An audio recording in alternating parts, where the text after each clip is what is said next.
মোহনপুরে সুফলভোগীদের ক্ষুদ্র উদ্যোক্তা ঋণ বিতরণে আসাদ এমপি।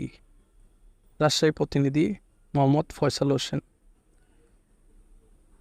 উন্নত পল্লী উন্নত দেশ, বঙ্গবন্ধুর সোনার বাংলাদেশ, এই স্লোগানকে সামনে রেখে রাজশাহীর মোহনপুরে বিআরডিবি কর্তৃক বাস্তবায়িত পল্লী জীবিকায়ন প্রকল্পের তৃতীয় পর্যায়ে এর পল্লী উন্নয়ন দলের সুফলভোগীদের মাঝে ক্ষুদ্র উদ্যোক্তা ঋণ বিতরণ অনুষ্ঠিত হয়েছে।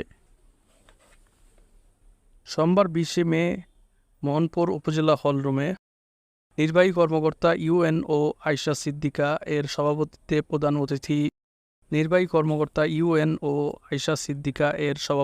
প্রধান অতিথি হিসেবে উপস্থিত ছিলেন মাননীয় সংসদ সদস্য 54 রাজশাহী 3 পবা মোহনপুর এমপি জনাব মোহাম্মদ আসাদুজ্জামান আসাদ।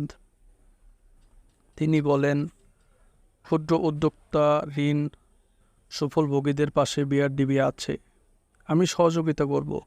সরকার বিভিন্ন প্রকল্পের মাধ্যমে ক্ষুদ্র উদ্যোক্তা ঋণের ব্যবস্থা করেছেন। বিশেষ অতিথি হিসেবে উপস্থিত ছিলেন Mohanpur officer in charge OC Haridas Mondal, উপজেলা পল্লী উন্নয়ন কর্মকর্তা মোহাম্মদ মশিউর রহমান, বিআরডিবি মোহনপুর রাজশাহী উপজেলা প্রকল্প কর্মকর্তা মোহাম্মদ নজরুল ইসলাম, পল্লী জীবিকায়ন প্রকল্প 3 পর্যায় মোহনপুর রাজশাহী অতিরিক্ত কৃষি কর্মকর্তা আব্দুল মান্নান, মোহনপুর উপজেলার প্রকল্প কর্মকর্তা। বিআরডিবি এর আয়োজনে মোহনপুর উপজেলায় সুফলভোগীদের মাঝে 23 জন এসএমই ঋণ ও 12 জন ক্ষুদ্র ঋণ, মোট 35 জনকে 30,10,000 টাকা সহ বিভিন্ন চারাগাছ ক্ষুদ্র উদ্যোক্তাদের মাঝে ঋণ বিতরণ করেন।